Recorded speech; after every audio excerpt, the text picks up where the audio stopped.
What's good, family? Welcome back to another video, and of course we're here with my boy Richie. Welcome back to the channel. Yup.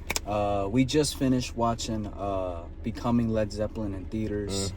So I just wanted to get on here and post a quick first thoughts, kind of what I took away from it, what he took away from it. Very good movie. I really enjoyed it from start to finish. Just the clips that they put in it, the concert footage that they use, the interview clips with John Bonham's voice, the audio. That was cool to see because, we've never heard John Bonham's voice before. So that was very, very cool to see. The studio recordings. They were isolating the vocals. The vocals, you and could hear the isolated track. Yup. Yeah, dude. That sounded amazing. Kicking off the movie, talking about their background and their home country and their struggles. How they just went through a war, and they were struggling growing up. They didn't have much, Relying on food stamps. Yep. Robert Plant didn't have much growing up. And it definitely brought a new perspective for me, because I was always under the impression that they had somewhat of a good life growing up, that they had, a mom and a dad. Not saying that they didn't, but that they had a household and they went to school and they did all these things. So it was definitely very eye-opening to see their background and how they came up, and just the time that it was in, and them going through a war. And one of the lines that stuck with me was Robert Plant saying that he always dreamed of coming to America. That was his dream. That was, and I'm sure it was a lot of people's dream in the UK and the United Kingdom. That was their dream to make it out of there and to start a new life in and it America. showed when they started making music, like that one clip in it where the crowd wasn't even reciprocating back their own energy. Yeah. But they were so confident in their own skin, and that really stuck with me too.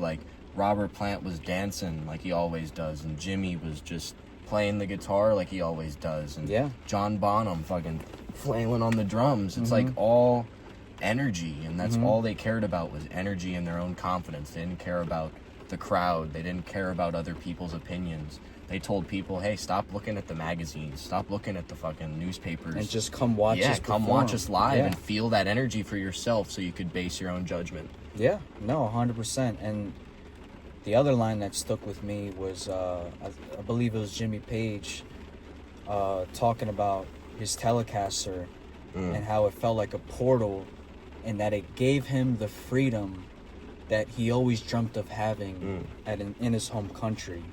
And that line really hit home, because it's essentially why they all did it for. Because of that rough upbringing, because of the war that the United Kingdom just went through. It's all they had. That's all they had. The music, the instruments around them, and they used it to the best of their abilities, and it made them feel free and made them feel alive in those moments where they needed it most. So that's why Robert Plant started writing more songs, because Jimmy Page inspired him. He was exposing him to this whole new world of music making and music creation, and it enabled his mind to start flourishing more because of how free he felt making music that way. And that was the line where Robert Plant was saying, because of all the colorfulness and all the talent around me, quote unquote, paraphrasing, it really enhanced my songwriting. And it's a further testament to what I've always said on my channel, and to what I've always felt from these guys, and that it's destiny. I mean, it's pure destiny. They were destined to be a group. They were all destined to find each other. And what I didn't even know either, and you broke it down to me, they were making these songs for their albums on the go. And I always thought they made these songs already and then they went on tour. But no, it's the other way around. They're going on tour, making these songs on the fly, and then once they're done, they're on the stage, recording these albums while they're on stage, while they're on tour, and then they put it out to release as a physical copy once the tour is over. And that's not what artists do nowadays. First they put out the album. Yep. And then they go on tour. Do all the songs from the album. They're not making new songs or putting out unreleased tracks or whatever. They're just doing what they're doing. Yeah. And then holding off for a couple months, making another album and rolling that out. It's like they were doing it while they were on the tour for the other album. Yes. It's like so much hard work and dedication. A lot of hard work, a lot of sacrifice too. Mm-hmm. They had to sacrifice a lot of time away from their families. Robert Plant had to leave behind his wife and his kid. John Paul Jones' wife, I believe, or I think it was John Bonham's wife. She did not want her or want him to go. Like she was like, "Do not sign with these guys. Don't be a part of this. Like I don't want you to go." And they had to talk to his mom. Yeah, and they had to talk to John persuade Bonham's mom and his girlfriend. Robert Plant's wife became close with John Bonham's wife, and they were talking. So it really puts things into perspective about the commitment and the sacrifices and the time they spent away from their families and the time they spent away from home. And they wrote about it too in their albums, even more magnificent. Yeah. Babe, I'm gonna leave you, going to California. Babe, I'm gonna leave you, going to California. Those are all songs written about them leaving behind what they once had, what they once to had get get what they want. So I mean, just beautiful documentary all around. Really shed a new light on everything. I mean, I've gained a whole new perspective on this band and a lot of respect for them. And man, I feel motivated walking out of it too. Oh my god, being a guitar player myself. Like I was telling you, through the movie, I was like, dude, this is making me want to play. Like these scenes, seeing how Jimmy's just effortless on the guitar, it's like it made me want to just go back home and pick up the guitar and play. It's very inspiring. Yeah. For sure, yeah. Because you realize the lack of resources they had. Like back then, bro, they were just playing by ear. And we have so much resources today. And we're not even using them as we should be. Because we're just like, it's too accessible. It's too like at our fingertips that like we don't even try to like use those resources to our advantage. Whereas these guys back then were like, all right, I'm going to play this song on my record player and just see if you can play it by ear or see if you can sing better than it. And that's how they made it. And talking about like new age music too, I feel like that's happening now. Like there's a shift in people trying to make music, like looking at Tyler the Creator, Doechie's, freaking Kendrick Lamar's. They're all trying to make music and people are reciprocating, calling it this, that, and the third. But Led Zeppelin was getting that same whole thing. They were trying, and people were freaking looking down on them. Critics were looking down on them. But yet they stayed true to themselves, and they stayed true to that craft in making music and doing it just for themselves. Yeah, 100%. For that energy. And and Jimmy Page, there should be a lot of credit going towards him and his involvement and just him being the driving force of making this possible and doing all the meetings and doing all the PR and talking to the A&Rs and talking to the record label owners and talking to the radio host and trying to get their music out there and trying to get these record deals. Like he was a very integral part of this whole process, and if it wasn't for him, the band wouldn't exist. And even him realizing the shift in music then and how people were converting to long play and full-length albums, and listening to albums he knew that wave. He caught on to that wave and took advantage of that. And I mean, I said it so many times on the channel, it's why I love listening to full-length albums. It's why I listen to their albums in full length on this channel, because that's the right way to listen to their music. I feel that's the best way to listen to their music. It's all about the full ride that they take you on, the full experience that they have to offer. If you take singles and listen to them, it's great in the moment, but you're missing out on the progression of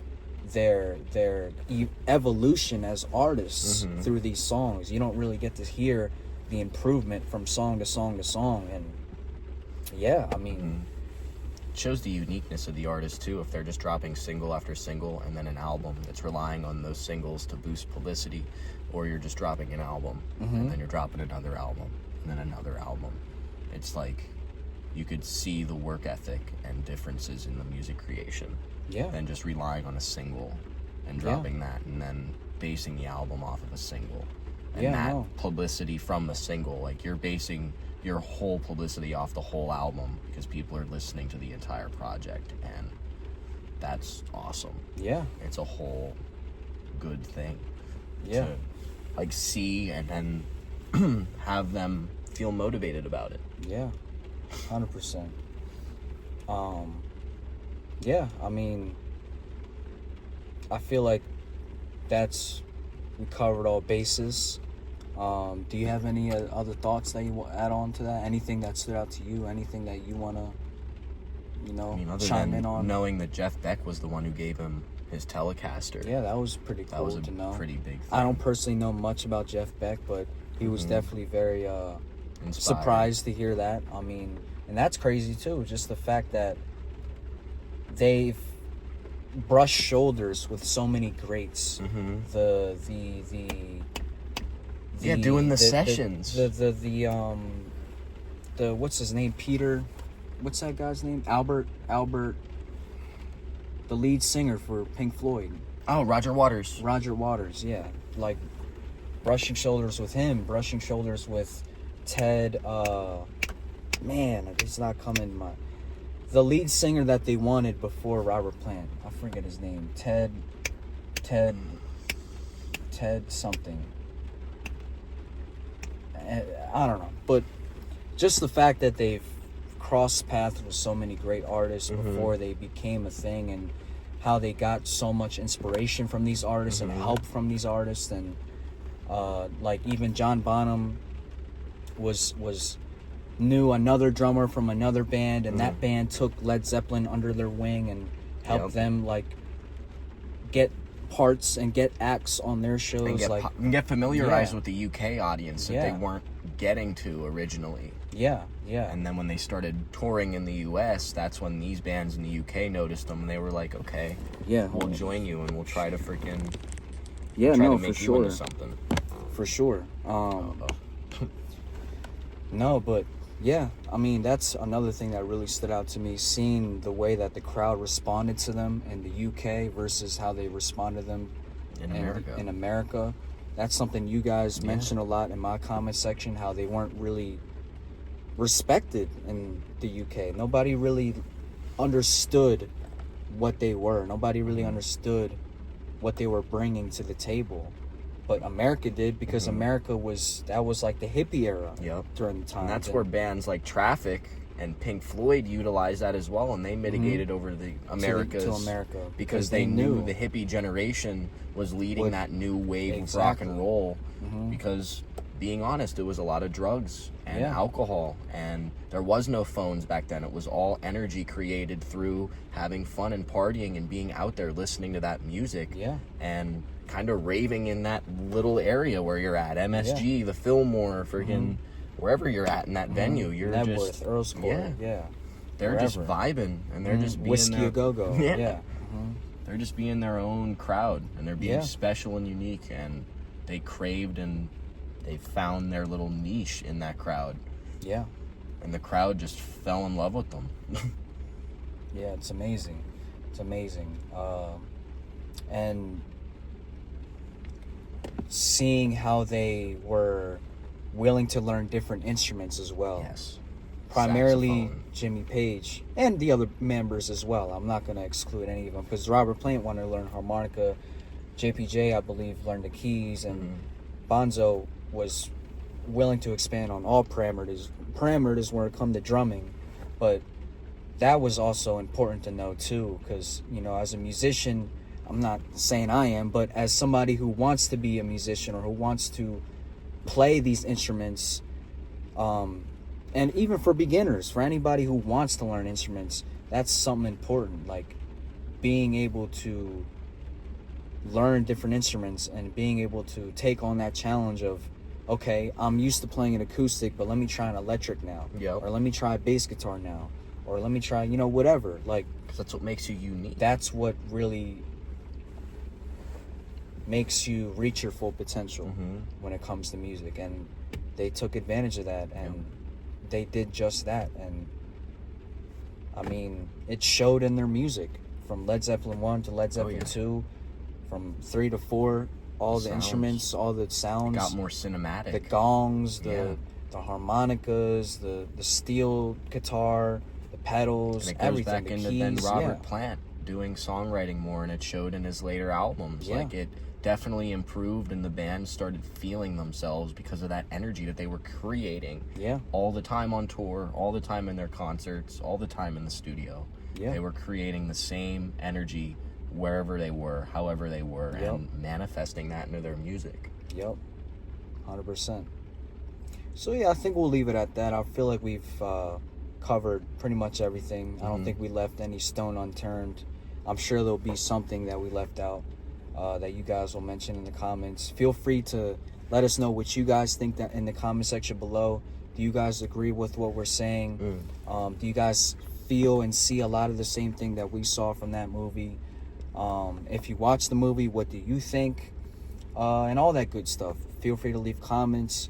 And yeah, that pretty much will wrap this up. Do you got anything else to say? No, sir. All right. Well, see you guys. Thank you guys for watching. Peace, love, positivity. Love you guys. Take care of yourself.